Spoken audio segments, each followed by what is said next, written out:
Spoštovani, preden se spustimo v Celje leta 1914-18, si ga poskušajmo priklicati v spomin. Takšno je bilo Celje, okrog 7000 prebivalcev je štelo mesto Celje v začetku vojne, prve svetovne vojne, omejeno z Savinjo na jugu, tukaj na vzhodu, omejeno z južno železnico, proti drugo smer, vidimo, na otoku ni bilo še ničesar. Se pravi, mesto se je podlešvalo samo v okoliško občino, tu na severni strani, sicer pa je bilo omejeno na ta kvadrat, tukaj malce razširjen srednjeveški kvadrat.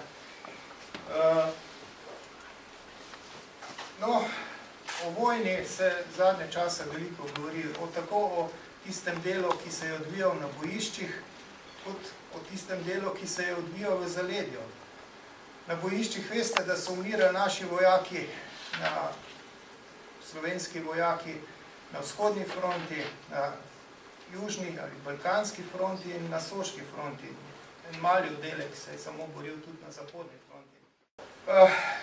Zelo znana je tudi ta stvar, da so nekateri na začetku, za razliko od navdušencev nad vojno, simpatizirali z sovražnikom, kot so takrat rekli.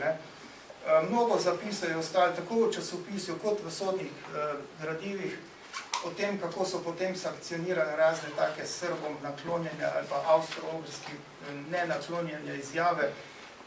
Če vam jih lahko kar preberem nekaj, ker se vseh na pamet ne mogu spomniti. To so bile, recimo, izjave: Srbi so naši bratje, živijo Srbija, ali pa prepričanje, da Avstro-Ogrska ne more premagati Srbije, Srbi so hrabri vojaki.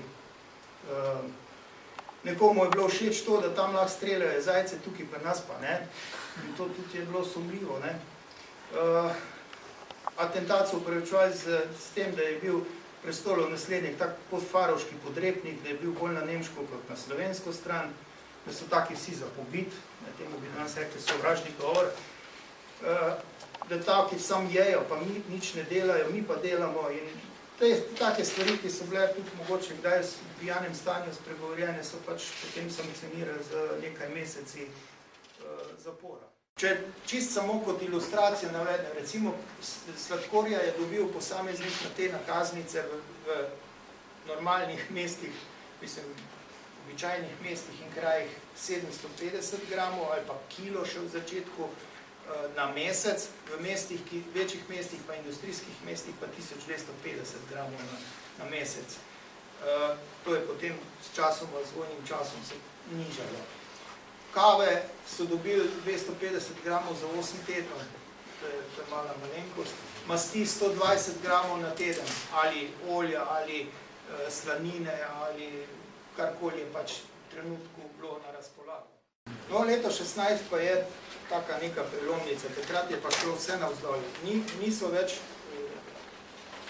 mogli več dostavljati prebivalcem tisto, kar jim je bilo z temi kartami zagarantirano.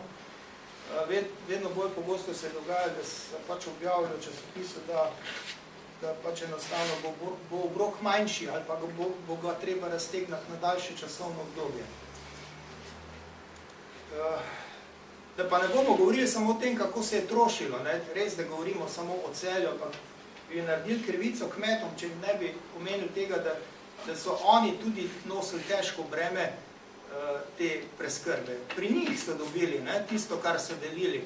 In v začetku je šlo težko prostovoljno, kasneje so pa morali z raznimi takimi skupinami, ki jo vidimo tule, ta slika je tudi na razstavi,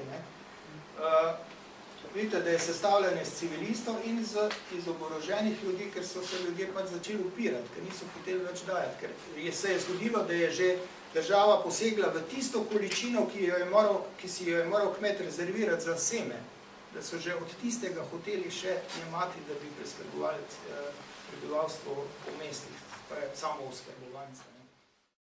Še tole, z gospodarskega področja,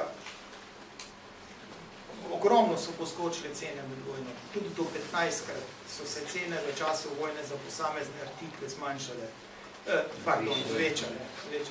Zmanjšale so se, sem že mislil naprej, zmanjšale so se pa v primerjavi relativno s temi cenami pa plače, čeprav so seveda tudi rasli, ampak njihova rast je bila precej manjša, tako da če bi primerjali, jaz neke take, bi rekel, amaterske izračune delal, da se je približno za 5-krat standard prebivalstva zmanjšal, zato ko manj si je lahko nekdo za povprečno plačo kupil nekih izdelkov osnovnih na začetku vojne, na koncu vojne pa približno 5-krat manj, tudi lahko rečem, da 5-krat je standard, lahko rečem, da je padel.